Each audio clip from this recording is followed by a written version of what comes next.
Assalamualaikum warahmatullahi wabarakatuh.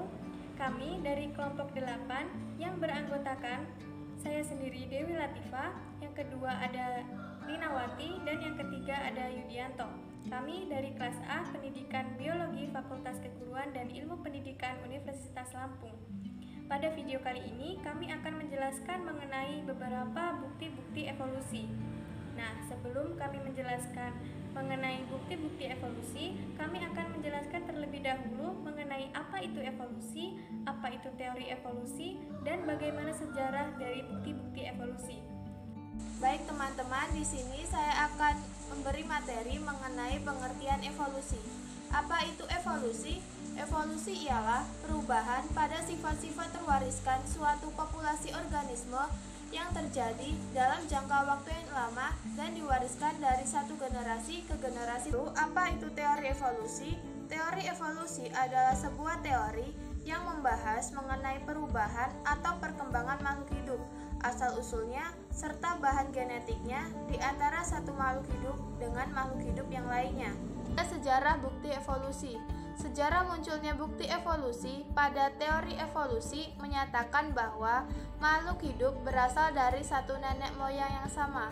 Hal ini dapat diartikan bahwa spesies yang hidup terdahulu lambat laun mengalami perubahan menjadi spesies yang lain, dari primitif menjadi yang lebih maju. Di samping itu, Leonardo da Vinci pada tahun 1452 sampai 1519 menyatakan bahwa fosil merupakan bukti adanya kehidupan pada masa lampau. Kami akan membahas 9 bukti evolusi. Untuk bukti yang pertama yaitu fosil. Fosil merupakan bukti adanya kehidupan pada masa lampau. Fosil berasal dari kata foder yang berarti menggali. Penemuan fosil hanya secara kebetulan saja dan jarang ditemukan fosil yang berbentuk utuh. Dengan membandingkan struktur tubuh dari hewan tersebut atau dari suatu organisme tersebut, maka dapat diambil kesimpulan bahwa keadaan lingkungan pada masa lampau dan masa sekarang itu sangat berbeda. Untuk bukti evolusinya, ditemukan penemuan fosil kuda hasil rekonstruksi yang ditemukan oleh Mars dan Osborn. Yang kedua, yaitu evolusi fosil manusia pada ordo primata yang memiliki dua subkelompok, yaitu prosimian dan anthropoid. Nah, pada prosimian ini terdapat dua jenis, yaitu lemur dan tarsius. Lalu untuk anthropoid ditemukan kera dan monyet.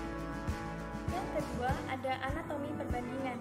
Jika membandingkan hewan mamalia satu dengan yang lain, terdapat bagian-bagian tertentu pada tubuh setiap spesimen, disusun menurut pola dasar yang sama dan struktur yang sama, menurut pola dasar yang sama pula. Organ-organ fungsional pada makhluk hidup dapat dibedakan menjadi dua. Yang pertama yaitu homologi dan yang kedua yaitu analogi. Yang pertama yaitu homologi. Homologi adalah dua organ yang mempunyai bentuk dan fungsi yang berbeda, tetapi kedua organ tersebut memiliki bentuk dasar yang sama. Pada elemen kerangka yang sama, menyusun tangan manusia, kucing, paus, dan kelelawar. Nah, untuk yang kedua yaitu analogi. Analogi adalah dua organ yang mempunyai bentuk dasar yang berbeda, tetapi akibat peristiwa evolusi konvergen menjadikan organ tersebut mempunyai fungsi yang sama. Contohnya yaitu pada sayap kupu-kupu dan sayap kelelawar. Sayap kupu-kupu dan sayap kelelawar memiliki bentuk dasar yang berbeda, tetapi memiliki fungsi yang sama, yaitu untuk terbang. Yang ketiga, ada embriologi perbandingan. Embrio hewan-hewan dan manusia menunjukkan kecenderungan yang hampir sama. Yang pertama, sifat-sifat umum muncul sebelum sifat-sifat yang khusus. Yang kedua, perkembangan juga dimulai dari yang umum, kemudian baru menuju perkembangan khusus. Yang ketiga, bentuk embrio dari berbagai makhluk hidup hampir serupa, tetapi pada tahap dewasa menunjukkan perbedaan yang nyata. Seperti tampak pada gambar berikut ini. Untuk perbandingan embriologi yang pertama, yaitu ikan, yang kedua yaitu salamander, yang ketiga kura-kura, yang keempat ayam, yang kelima kelinci, dan yang keenam manusia. Semuanya pada embrionya menunjukkan bentuk dasar yang sama, tetapi ketika pada tahap dewasa menunjukkan perbedaan yang cukup jelas.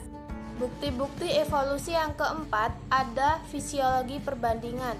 Pada umumnya ditemukan berbagai persamaan di antara berbagai jenis makhluk hidup, misalnya dalam hal sintesis protein, metabolisme, respirasi, ekskresi, dan yang lain-lain.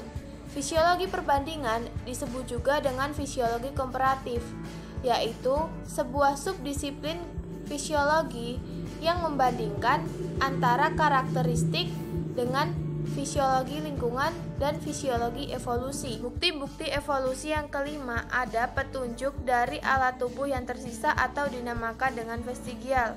Organ vestigial merupakan sisa-sisa historis dari struktur yang memiliki fungsi penting pada leluhurnya.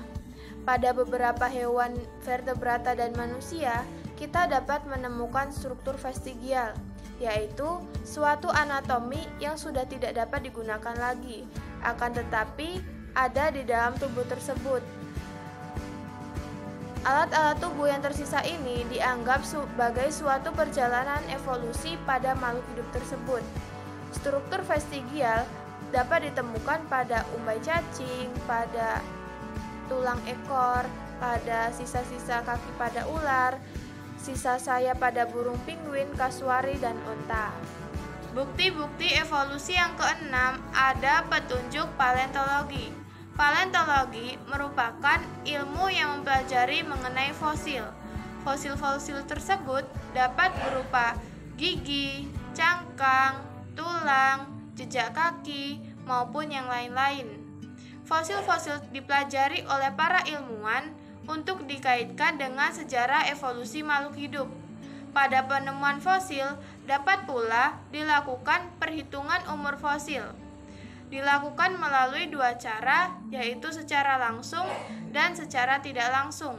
Secara langsung, yaitu dilakukan dengan mengukur umur fosil itu sendiri, dan secara tidak langsung dilakukan dengan mengukur umur lapisan bumi tempat fosil ditemukan.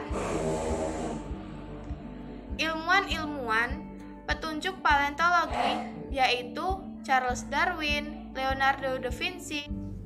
Selanjutnya yang ketujuh yaitu biogeografi. Biogeografi adalah mempelajari distribusi geografi dari tanaman dan hewan. Dengan mempelajari biogeografi, kita dapat menjelaskan mengapa spesies berdistribusi dan apa saja bentuk distribusi mengenai habitat dan daerah asal-usul mereka. Dari perjalanan Darwin mengelilingi dunia dengan HMS Beagle, ia menemukan bahwa spesies tanaman dan hewan umumnya tidak berdistribusi jauh dari habitat yang potensial. Yang kedelapan, peristiwa domestikasi. Domestikasi adalah usaha manusia menjadikan hewan atau tanaman liar menjadi hewan atau tanaman yang dapat dikuasai dan bermanfaat bagi manusia. Pada dasarnya, tindakan ini memindahkan makhluk hidup dari lingkungan alam ke lingkungan yang telah diciptakan oleh manusia. Tindakan ini menyebabkan jenis-jenis hewan dan tumbuhan menyimpang dari aslinya yang mengarah terbentuknya spesies baru. Peristiwa persilangan dua varietas tumbuhan atau hewan yang sejenis juga dapat menyebabkan variasi baru yang berbeda dengan induknya dan menyebabkan terjadinya spesies baru. Yang kesembilan, bukti molekuler. Evolusi molekuler merupakan proses evolusi yang terjadi pada skala DNA, RNA, dan protein. Secara garis besar, evolusi molekuler membahas mengenai RNA, DNA, analisis filogenetik, dan evolusi eukariot. Evolusi molekuler muncul sebagai bidang ilmu pengetahuan pada tahun 1960-an ketika para peneliti dari bidang biologi molekuler, biologi evolusi, dan genetika populasi berusaha memahami struktur dan fungsi asam lemak dan protein yang sebenarnya baru ditemukan. Kemudian, bahasan evolusi molekuler meliputi perubahan materi genetik dan produknya serta rata-rata dan pola perubahan. Kemudian juga mengkaji pula sejarah evolusi organisme dan makromolekul yang didukung oleh data-data molekuler. Sekian dari hasil presentasi kelompok kami. Jika ada kesalahan kata atau hal yang tidak berkenan, saya mohon maaf dan saya akhiri. Wassalamualaikum warahmatullahi wabarakatuh.